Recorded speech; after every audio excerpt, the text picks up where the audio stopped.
ভরা বর্ষায় সমুদ্রের ধার সবসময় সুন্দর।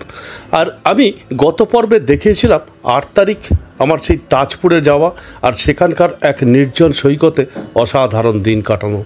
আর 9 তারিখ সকালে আমি বেরিয়ে পড়লাম দীঘার উদ্দেশ্যে। মেরিন ড্রাইভ দিয়ে এক অসাধারণ যাত্রা করে দীঘা পৌঁছে গেলাম প্রায় বিকেলের দিকে। আর আমার জন্য রাখাই ছিল আমার প্রিয় হোটেল অমৃতাতে। হোটেলে ঢুকে লাঞ্চ করেই ছুটলাম দীঘার সমুদ্র বিচে। আর এবারের দীঘা ট্যুরের আমার কাছে অন্যতম আকর্ষণ দীঘার নতুন হওয়া জগন্নাথ টেম্পল।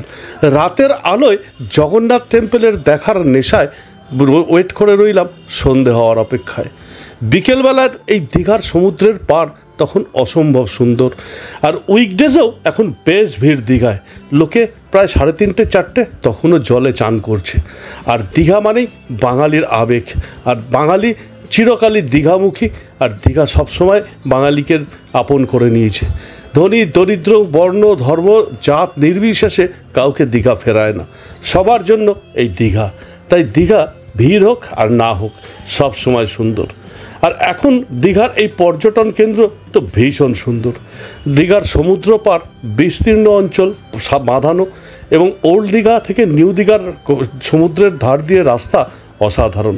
আর তার সামনে তৈরি হওয়া এই পার্ক সন্ধেবেলায় আলো জ্বলার পর বিউটিফুল, অসাধারণ এই পরিবেশ। আর তার পাশেই রাস্তার ওপর বেশ কিছু ভালো ভালো হোটেল।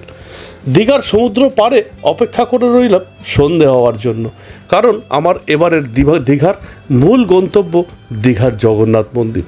রাতের আলোয় এই দীঘার জগন্নাথ মন্দির দেখার নেশাই এবার ছুটে আমার আসা। তাই সন্ধে হওয়া অবধি অপেক্ষা করে রইলাম কখন সন্ধে নামবে আর ছুটব মন্দির চত্বরে।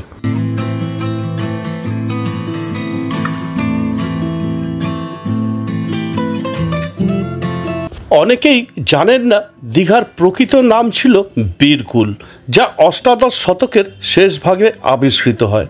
ভাইসরয় ওয়ারেন হেস্টিংসের লেখা একটি চিঠিতে এটিকে প্রাচ্যের ব্রাইটন বলে উল্লেখিত করা হয়।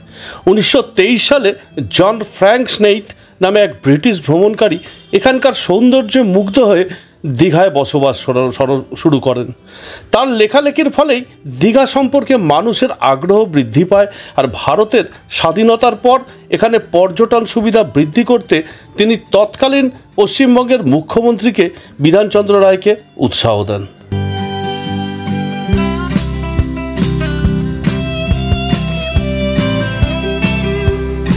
সন্ধে নামার সাথে সাথে বেরিয়ে পড়লাম জগন্নাথ মন্দিরের উদ্দেশ্যে। নিউ দীঘা সি বিচ থেকে মন্দির মাত্র 1.5-2 কিলোমিটার, হেঁটেই যাওয়া যায়। কিন্তু ইচ্ছে ছিল টোটো করে দীঘা এই বিস্তীর্ণ অঞ্চল ঘুরে একবার মন্দির অবধি যাব, কারণ দীঘার এখন উদয়পুর অবধি বিস্তৃত। সেই রাস্তার ধারে নতুন নতুন গজে ওঠা অসাধারণ কিছু হোটেল আর অসম্ভব সুন্দর রাস্তা ক্রস করে পৌঁছে গেলাম আমার কাঙ্ক্ষিত জায়গায়, দীঘার জগন্নাথ মন্দির। দূর থেকেই আলোয় আলোকিত এই মন্দিরের অসাধারণ রূপ দেখে মুগ্ধ হতে শুরু করলাম। বুঝে গেলাম যে ভেতরে অপেক্ষা করে আছে আরও চমক। আর এই 2 নম্বর গেট দিয়ে লম্বা লাইন ক্রস করে ঢুকতে হয় দীঘা মন্দিরের ভেতর, এবং 6 নম্বর গেট দিয়েও ঢোকা যায়। আর এই গেট দিয়ে ঢোকার আগে এই পুরো ব্যারিকেড ক্রস করে আপনাকে ঢুকতে হবে। আমিও লাইনে দাঁড়িয়ে পড়লাম জুতো খুলে, আর ওয়েট করে রইলাম ভেতরে গিয়ে এই দীঘার মুগ্ধতা উপলব্ধি করব বলে।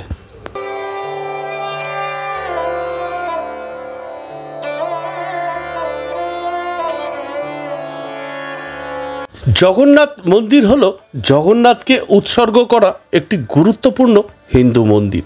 এই মন্দিরে পূজিত দেবতা হলেন জগন্নাথ, যা বিষ্ণুর একটি রূপ। হিন্দু ধর্মের সর্বোচ্চ দেবত্বের ত্রিতত্ত্বের একটি। আমি এখন দাঁড়িয়ে আছি দীঘার পর্যটনের অন্যতম আকর্ষণ এই মুহূর্তে দীঘার জগন্নাথ মন্দিরের সামনে। আর রাতের আলোয় এই জগন্নাথ মন্দির মায়াবী রূপ নিয়ে নিয়েছে। ভেতরে ঢুকবো, লম্বা লাইন, ভীষণ সিস্টেমেটিক। ভেতরে ঢুকবো, যে কী অসাধারণ রাত্রিবেলায় চোখে না দেখলে বিশ্বাস করা যাবে না। এই মন্দিরের ভেতরে এখন প্রবেশ করব এই লাইনটা ধরে, দেখাচ্ছি ভেতরটা। এই সামনে লাইন আর এই বাঁদিকে মন্দির, অসাধারণ একটা অ্যাম্বিয়েন্স। সামনে আমি লাইন ধরে এগোচ্ছি, আর এই বাঁদিকে মন্দির, অসাধারণ লাগছে রাতের আলোয়।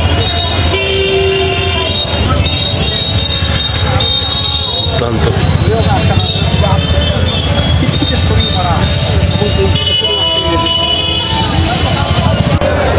অসাধারণ, কোনো ভাষা নেই এটার বর্ণনা করার। এই যে রাতের আলোয় দীঘার জগন্নাথ মন্দিরের রূপ অসাধারণ, এক কথায় কোনো ভাষা নেই। এই আমি আরও পুরোটা যাই দেখাই, কি অসাধারণ অনবদ্য, কি বিরাট এরিয়া নিয়ে, অসাধারণ একবার মতো। আর রাতের আলোয় মায়াবী রূপ।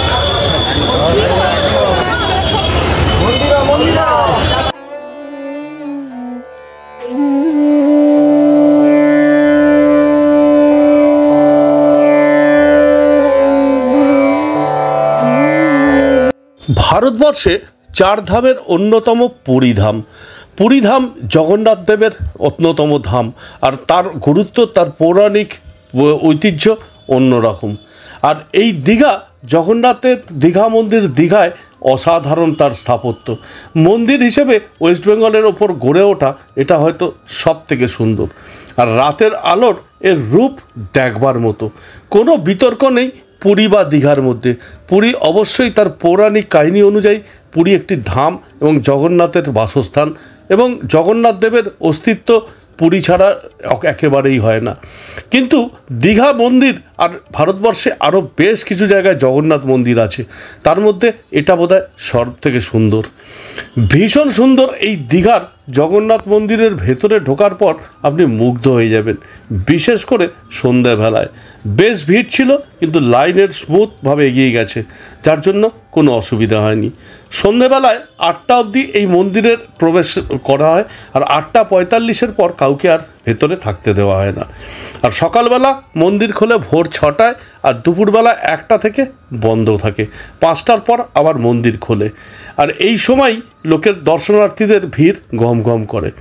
বিকেলবেলার এই সন্ধ্যেবেলার এই রাতের আলোয় জগন্নাথ মন্দির যারা দীঘায় আসবেন তারা অবশ্যই ঘুরে দেখবেন, না হলে মিস করবেন। দীঘার এই রূপ আগে ছিল না।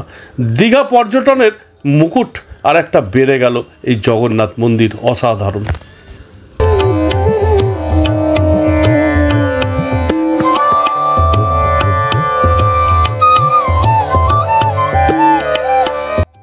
বর্তমান মুখ্যমন্ত্রী মমতা বন্দ্যোপাধ্যায় দীঘায় 2018 সালে পুরীর আদলে জগন্নাথ মন্দির তৈরির কথা ঘোষণা করেছিলেন। আর মন্দিরের বিশদ প্রকল্প প্রতিবেদন 2019 সালের অগাস্ট মাসের মধ্যে সম্পন্ন হয়েছিল, এবং ঘোষণা করা হয়েছিল যে 2019 সালের 20 আগস্ট যে মন্দিরের নির্মাণ 2 বছরের মধ্যে শেষ হবে। সমুদ্রের ধারে দীঘাস্থিত পুরনো জগন্নাথ মন্দিরের জায়গাতেই নতুন মন্দির গড়ার কথা বলা হয়েছিল, তবে পরিবেশগত নিষেধাজ্ঞায় সেখানে মন্দির নির্মাণ করা যায়নি। পরে দীঘা স্টেশনের পাশে মন্দির তৈরির জন্য জমি নির্বাচন করা হয়।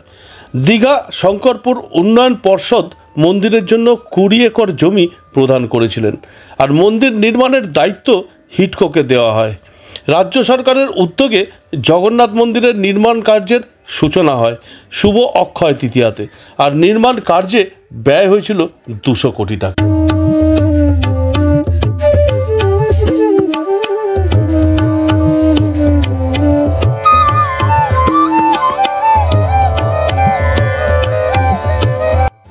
দু 2025 সালের 30শে এপ্রিল মন্দিরের উদ্বোধন করা হয়, আর 24শে এপ্রিল থেকেই শুরু হয়েছিল যজ্ঞ।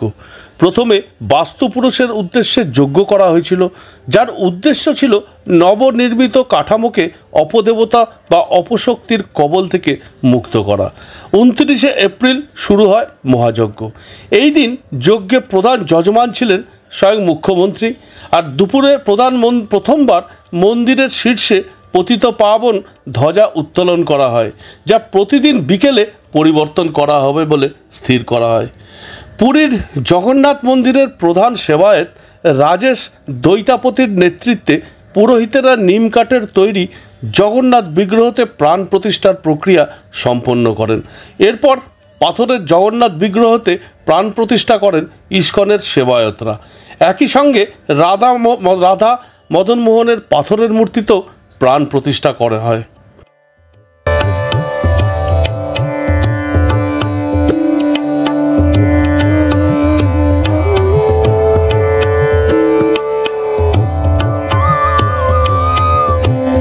মন্দিরে জগন্নাথ, বলরাম, সুভদ্রা দেবতা হিসেবে পূজিত হন। আর মন্দিরের উচ্চতা 65 মিটার বা প্রায় 213 ফুট। আর এই মন্দিরটির নির্মাণে রাজস্থানের বংশী পাহাড়ের বিখ্যাত বেলে পাথর ব্যবহার করা হয়েছে।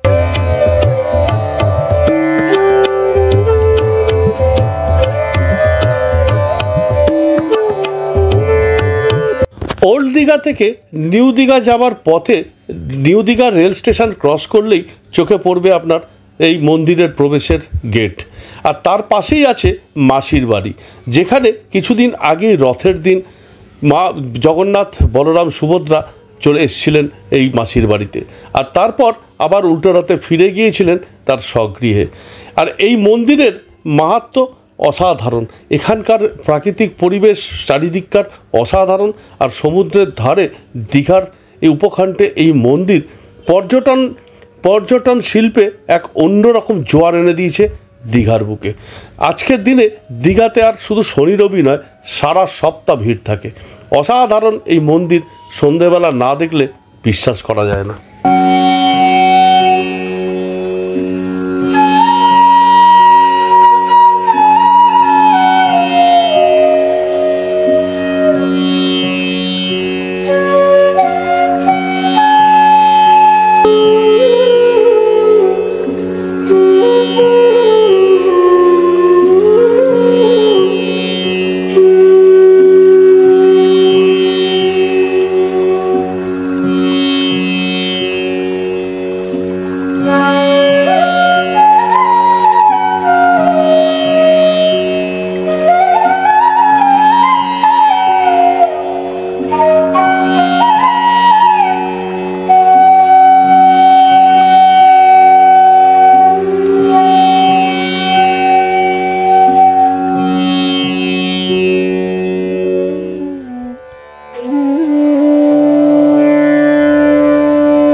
দীঘার জগন্নাথ মন্দির দেখে বেরিয়েছে এই আউটার গেট, যেটা দেখলাম রাতের বেলায় অনবদ্য অসাধারণ। এই মন্দিরের কারুকার্যতা নিয়ে কোনো কথা হবে না। রাতের বেলার মায়াবী আলোয় অসাধারণ। এই মন্দির আমাদের সত্যি গর্বের হয়ে গেল। অসাধারণ জগন্নাথ মন্দির, কোনো বিতর্কের ব্যাপার নেই। জগন্নাথ ধাম না জগন্নাথ মন্দির, জগন্নাথ ধাম অবশ্যই পুরী।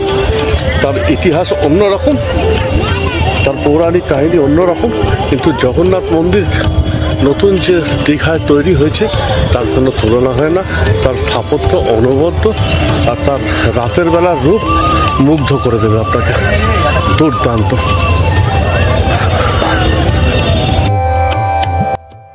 দীঘার এই জগন্নাথ মন্দিরে বেশ কিছুক্ষণ কাটিয়ে চলে এলাম আবার সমুদ্রের ধারে।